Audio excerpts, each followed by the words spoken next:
Halo, nama saya Sri Wahyuni.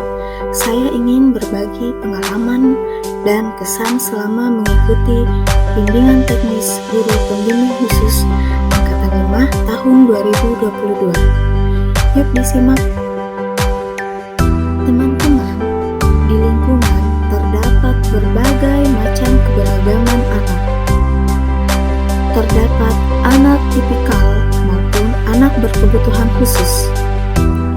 Pendidikan inklusif menjadi sebuah sistem penyelenggaraan pendidikan yang memberikan kesempatan dan akses yang seluas-luasnya kepada semua anak tanpa terkecuali, tanpa melihat hambatan yang ada dalam dirinya untuk memperoleh pendidikan yang bermutu tanpa diskriminasi.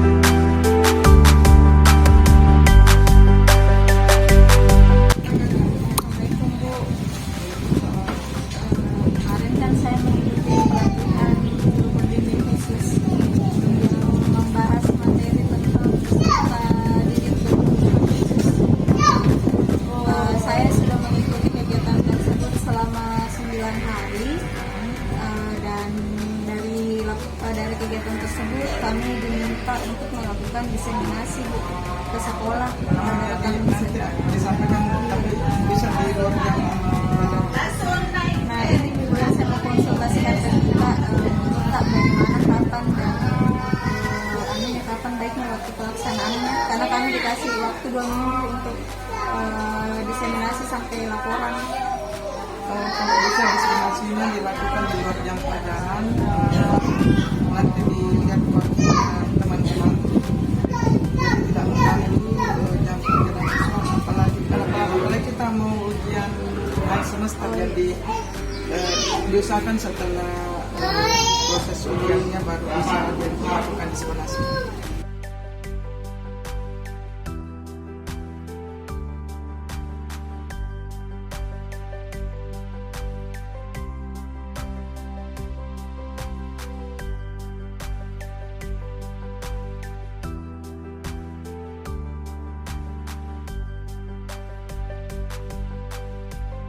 Dari rumah sakit, orang tua melapor ke rumah sakit, kemudian rumah sakit memberi hasilnya ke sekolah dan dinas pendidikan. Bisa juga skema 2, orang tua melapor ke sekolah, sekolah mengidentifikasi hambatan pada anak, kemudian sekolah melapor ke rumah sakit dan rumah sakit memberikan hasilnya ke dinas pendidikan kembali ke sekolah. Oke, bentuk pelayanan bagi anak berkebutuhan khusus ada 3. Yang pertama segregasi, yang kedua integrasi, dan yang ketiga inklusif. Pendidikan segregasi adalah pendidikan yang memisahkan antara peserta didik yang tipikal, peserta didik yang normal itu namanya tipikal. Membedakan tempatnya antara peserta didik berkebutuhan khusus dengan tipikal. Contohnya anak yang berkebutuhan khusus di SLB, anak yang tipikal di sekolah seperti sekolah itu adalah pendidikan segregasi, memisahkan. Kemudian kelebihan dan kekurangan bentuk segregasi. Yang pertama, kelebihannya merasa senasib. Kalau segregasi, anak-anak ada perasaan senasib, karena dia sama-sama dengan anak-anak yang berkebutuhan khusus. Kemudian kekurangannya dia terpisah dari sosialisasinya berkurang, karena yang dia temani bergaul hanya yang PDBK juga. Kemudian yang kedua itu Hasil kesempatan yang diberikan. Berdasarkan materi tadi, saya bisa mengambil sedikit kesimpulan. Mohon diluruskan jika ternyata saya salah, bahwa untuk sekolah kita ada di inklusi, ya. Artinya di sini kita tidak akan ada lagi siswa kita yang 13, karena kita menerima mereka apa adanya. Saya khawatirnya ketika kita mencoba untuk mengenali hambatan dari siswa kita berdasarkan kemampuan kita yang tidak begitu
seharusnya kalau kita sudah melakukan identifikasi, untuk menguatkan hasil identifikasi kita, bukan asal mendiagnosa, itu kita harus melakukan dengan asesmen. Asesmen ini kita bisa bekerja sama dengan unit layanan disabilitas. Saya kurang tahu di Pangkep apakah sudah ada unit layanan disabilitas, tapi sepertinya seharusnya ada ya, karena ada SLB-nya.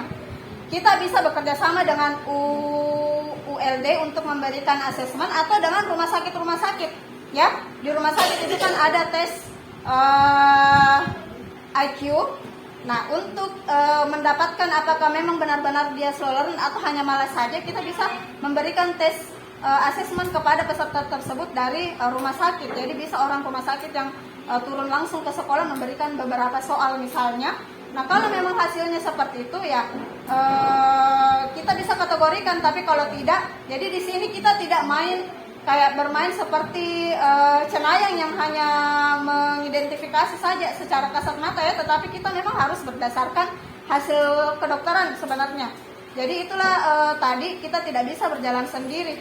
Sekolah inklusif itu bisa jalan, dia harus ada kerjasama dengan stakeholder, rumah sakit dalam hal ini, psikolog, dan dinas pendidikan.